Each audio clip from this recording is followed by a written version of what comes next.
岡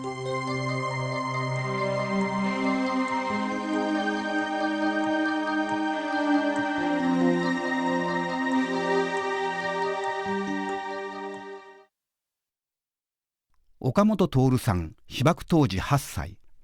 母と祖母が仕事のため一人で朝食をとっていました。ピカッと光った瞬間、真っ暗になりました。ガラス窓から見る外も真っ暗でした。岡本さんは爆心地からおよそ 3.1 キロ、南関温町で被爆しました。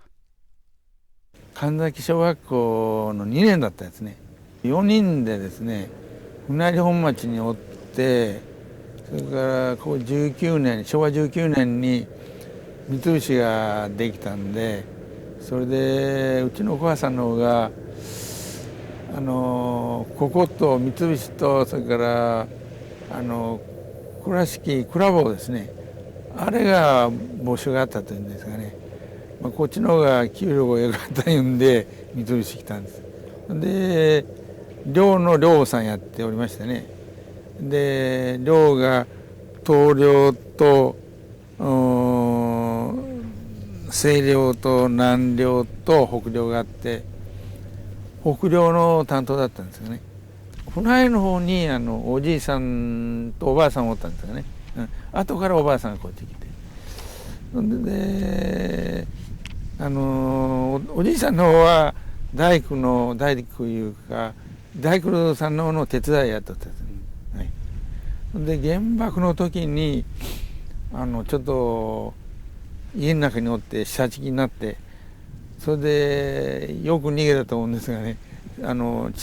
敷きになった時この木をのけて出てきて、でこの草津の施設があったんですよね、みんな集まるとこがね、そこへ行きましたんですよ、草津ですね、おじいさんがね、あの時は夏休みで神崎小学校で夏休みだったんで、まだ食事してたんですよ、でこちらの方廊下があって部屋があってでこの辺で食べたもんでね、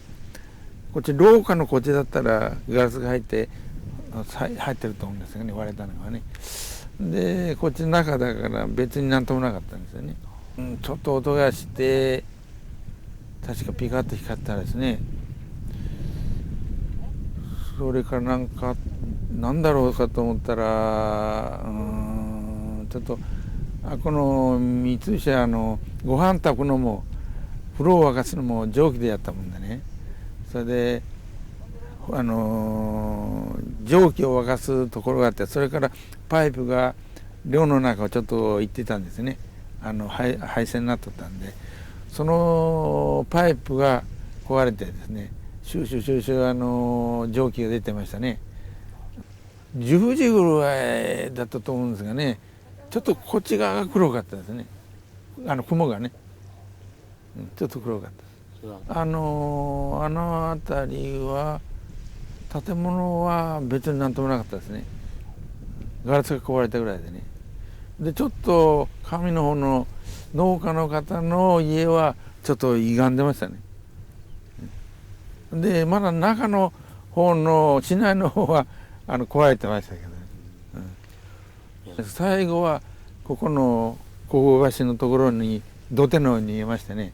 それでお母さんが言うのには逃げようと思ったって言ってるんですがね、それであとは子供がおった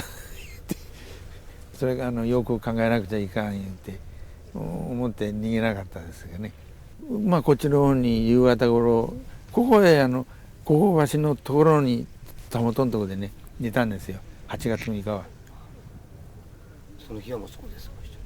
で市内の方を見たらね、夜はよう燃えてましたね、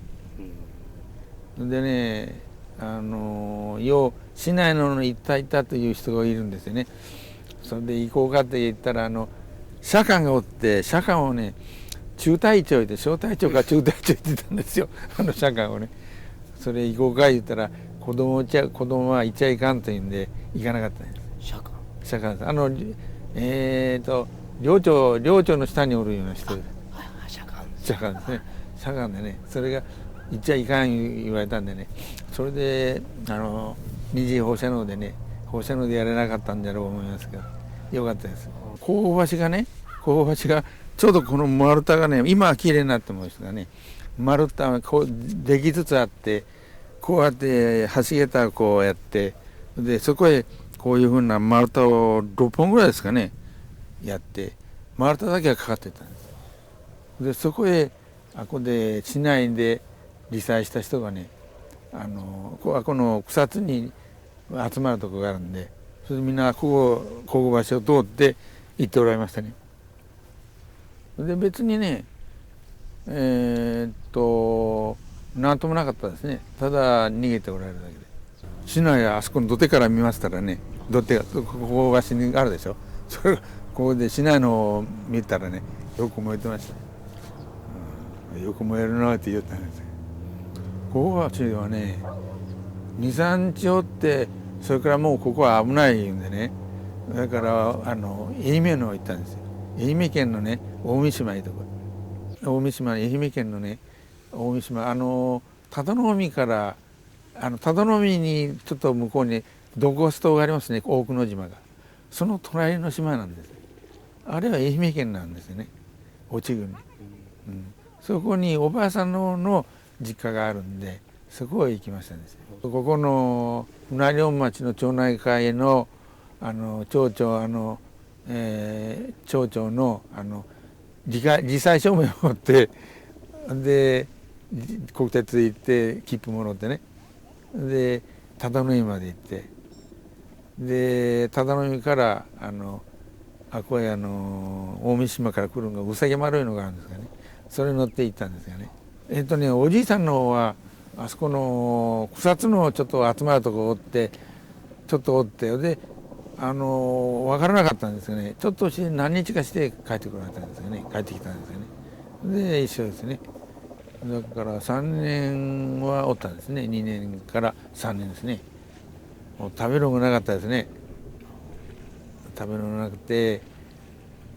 海藻麺いう分の団子があってね、これぐらいのが、それが寮の食堂でくれるのが2つか3つぐらいだったですね。だいぶちょっと復興してましたね。これからやるんだというのはね、そういうのは三菱のね、専門のところに電気化があるんですがね、そこから垂れ幕がありましたね。今頑張ろうというのはね。学校はね、こっちに帰ってきたのが、今の観音小学校、南観音小学校へね帰ってきて、あそこへ入って、でその時は三菱の青年学校があったんですよ。小学校出た人が勉強しててから三菱勤めるのがね、それが青年学校のがあったんですが、それが終戦で、それがなって、そこへその当時は観音小学校で、今は南観音小学校になってるんですよね。それから観音小学校を卒業して観音中学行って、それから高校は観音高校行ったんです。この二次原爆の放射能でやられてないですからね、なかったんだと思いますね。もし歩いていたらあったと思います。大学は山口行ったもんで、山口に行ったんですよ。でちょっと5年ぐらいおって、それからあとは広島へ帰って東京の方へ行ってで、勤めたんですよね。あとは会計事務所に勤めておりました。東京の方でですね。はい、まあこういうことがあっちゃならないと思いますね。原爆のようなことはね。まあ、今までみんな証言してますんでね、